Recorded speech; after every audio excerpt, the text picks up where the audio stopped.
Okay, so I'm at the Avenue Bakery, and this is the owner and proprietor, and he is actually from Pennsylvania Avenue, and he was kind enough to sit down and talk to me today and tell us why he decided to open a bakery on why he decided to open a bakery on Pennsylvania Avenue. So, sir, would you like to tell us a little bit about yourself? Now, one of my questions is, Yeah. this information will be shared with Just my friends. Like I've just Okay. been kind of posting Well- it on Facebook and well- going around Baltimore. the purpose, number one, Yes. the reason for the bakery being here, and a lot of folks have said that. Congratulations, Jim. You opened the bakery, successful business, blah, blah, this and the other. But the bakery is a means to an end.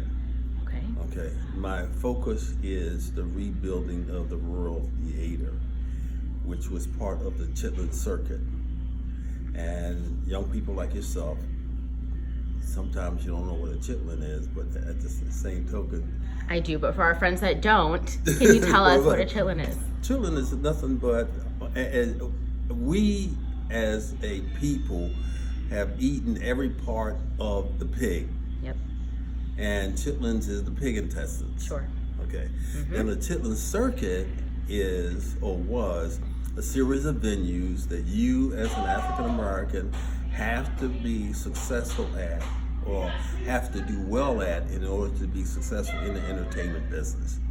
They were the Apollo in New York, still standing, the Howard in Washington, D.C., still standing, the Earl in Philly, the Regal in Chicago, and the Royal Theater in Baltimore, the only one that has been torn down. And we as African Americans have been complaining about the fact that it should have been torn down for years and years and years. And in 2003, I made the decision that I would do everything I could to make sure that it was rebuilt. Because the bottom line is, once it was torn down, what do you do now? And so the decision in my mind was, when I tried it, and no one had tried that. And so I went out on a limb and decided that that's what I was going to do. But then someone told me in the process that in order to make that happen, you have to get people to come back to historic Pennsylvania Avenue. And in order to do that, you have to put something on the avenue that you can't get anyplace else. The bakery's name is the Avenue Bakery, home of Popeye's Rolls. And Popeye's Rolls is a yeast roll that our parents used to make back in the day for Sunday dinner. And no one makes yeast rolls like that anymore. And I've been making them for years and years for my family, and so I shared it with someone who gave me that advice. And I had purchased this property back in 2003, and 2004 is when I purchased this property. And it was sitting, I had a different plan. Matter of fact, I had planned to put an office building here, and but the economy went south. And so I finally decided, well, let me try that bakery idea. And so far, we've been in business for 8 years. We have been able to attract people from all over the country, matter of fact, around the world. I mean, there's a podium sitting out in the lobby, and if you look at the podium and flip through it, that's a book. There's a book on the podium, guest book, and that's our fourth guest book. And if you flip through our guest book, you'll find that there's people who signed the guest book from Sweden, from Canada, from all over, and all across the country as well. And so we have been able to attract people back to Pennsylvania Avenue. And my other focus is young people, when you would ask them, or you mention the fact, Pennsylvania Avenue, certainly they'll talk about drug activity and the crime and everything like that, which when it comes to crime, the statistics don't match up. Okay, the perception is a lot worse than reality. But then at the same token, when you would ask back in 2003, 2004, or 5 about Pennsylvania Avenue, the first thing comes up, The Wire. which in my mind was the worst thing that could ever happen to Baltimore, because we're not New York. New York can have monsters, they can have you name it, they can have all kinds of killers and things like that, and they're still the greatest city in the world. So that was a detriment. And then the other part is that young people have no sense of the history and legacy of this community. This community, Pennsylvania Avenue and surrounding community, is the most historic African American community in the country, dating back to the War of 1812, when there were more free blacks here than any place in the country. A lot of young people don't realize that this was the heart of the Civil Rights Movement.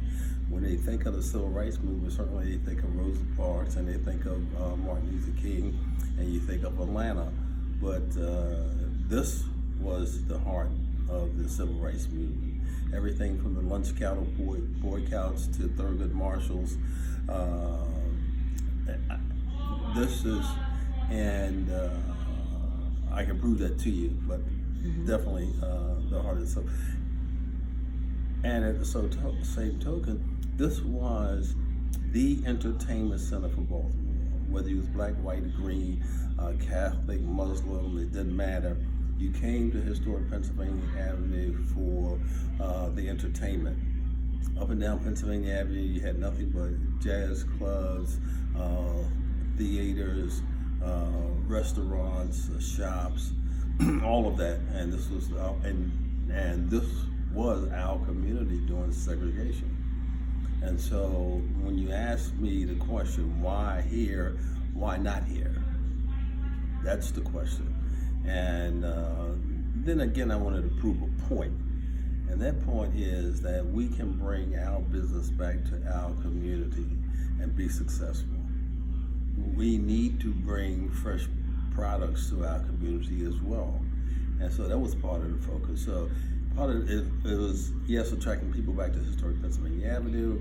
It was bringing fresh products to our community, educating our folks on the history and legacy of this community. And when you look at Baltimore and the problems that Baltimore have today, if you don't solve the problems in our community, and our community being we probably 60-some% of the population in Baltimore City. And if you look at our community as a whole, and when you look at historic West Baltimore, that's west of I-83, we do not have a viable business district. And so that has to change. The other piece is when I grew up, all of us young people had job opportunities in our community. My first job was Archie Lage's grocery store at the corner of Pressman and Drew Hill Avenue. I had that job at age 13. I was able to, and I'm from a family of 11, I was able to buy my school clothes, buy my Jack Purcell, my Jack Purcell. You young people don't know about that, but Michael Jordan was 3 years old at that time. Okay, so my point is that those economic opportunities were here. We had 3 newspapers, the News American, the Baltimore Sun, the Afro. You could be a paper boy. As we got older, some of us worked at some of the pharmacies in the area where we delivered prescriptions, waited on customers, and did all of that. I worked at Glyman Pharmacy on the corner of Madison and Pressman, and my buddy worked at, my best friend worked at Keystone Pharmacy, which was at North and Druid Hill. And then if that didn't work, you could always put yourself together a shoe shine box and go on the avenue and shine shoes. And there were many businesses on the avenue as well. And so what I see today is the fact that the only person that's offering our young people a job is the drug dealer on the street to say, if you want a pair of Nikes, do this for me. Okay? If you look at our community, most of the businesses are owned by folks who have different ethnic backgrounds. And so those, and keep in mind the everything from slavery to civil rights, Jim Crow, and segregation was all about economics. And so the situation that we have in Baltimore City is about economics, and we haven't not addressed that within the African American community ourselves. Okay, and so that's the whole focus of why we're here. And certainly I've been asked to place a bakery in Towson and other places, and east side of town and all that. This is historic West Baltimore. This is our historic community. And if we're going to change Baltimore, it has to change here. The other piece too, when we talk about change, is that Baltimore's third largest industry is tourism. When I came to Pennsylvania Avenue to start this work, it was the $3 billion industry. Now it's a $5.7 billion industry, and a great percentage of that is African American tourism. We have tourists that come to this community seeking that African American history, culture, and experience. And what happens is they come and we have a tour. That's the Pennsylvania Avenue Heritage Trail, which is part of the Star Spangled Trails. We have 27 historical sites. When the committee came together to do that, we discovered that we have over 71 historical sites. But because it's a walking trail, and because the funding was limited, then we only put 29 historical sites on the trail.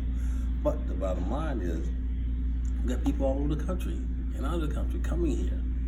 Okay, the problem we have is that we have the history, the legacy, and we have all of that. The problem is we don't have the infrastructure, and that has to change to be able to take advantage of that industry. Again, when I came to Pennsylvania Avenue to start working on this project, it was a $3 billion industry. Now it's $5.7 billion. And so that's basically why I'm here. I've been working on the Rural Theater project for ever since then. It is probably price tag is going to be anywhere from, I'm figuring $125 to $150 million project. And which is sad, when you talk about the investment, commercial investment in Pennsylvania Avenue, I think the biggest commercial investment that's taken place in the last 60 years is where you're sitting now, here at the bakery. And which is sad, but the idea is I decided to go out on a limb because if we don't do something ourselves, then it's not going to happen. And as the question always comes up, if not now, when? If not me, then who? And it's like Michael Jackson said, if you want to make a change, look at yourself. And so that's the reason why we're here.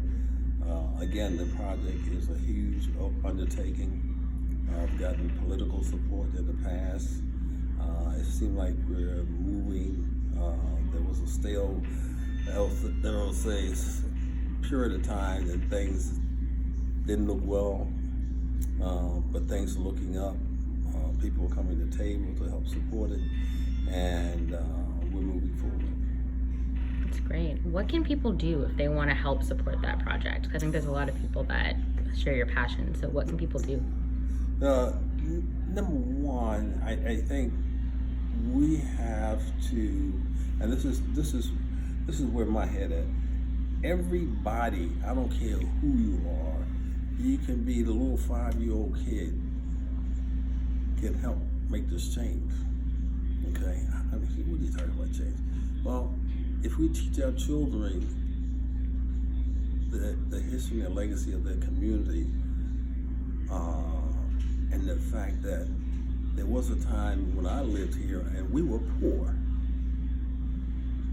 Sometimes not having a place to stay, sometimes not having food in the house, and the mom struggling and everything like that.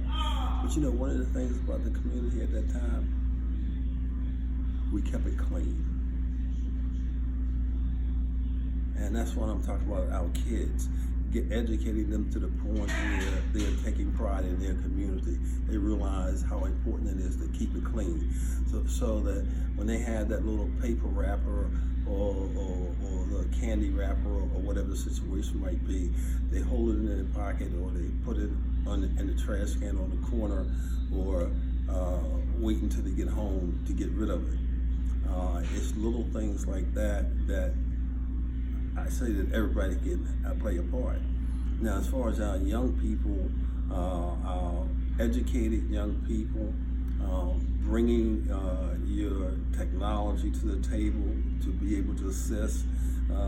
This project that we're talking about is, again, $115 to $150 million project. So we need to be raising money in all fashions that we can. Having young people to come to the table and think of creative ways to, technology-wise, to be able to raise money and raise awareness of what's going on.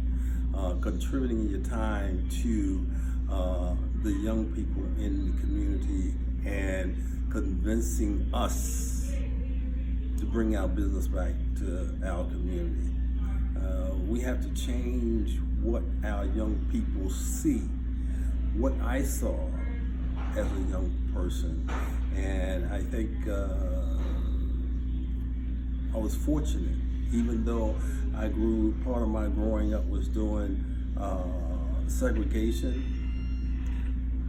When integration took place, it was a double-edged sword in the sense that the plus is that we got an opportunity to live wherever we want to live. And the sad part of it, so many of us chose to live other places.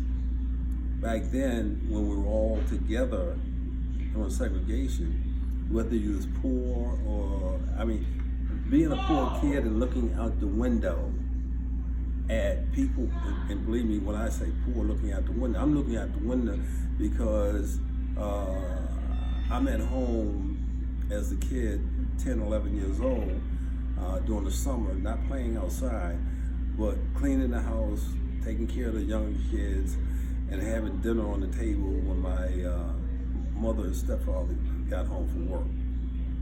And so in the evening, I got an opportunity while I had everything on the stove and everything prepared. And again, I got to look out the window and watch people coming home from work.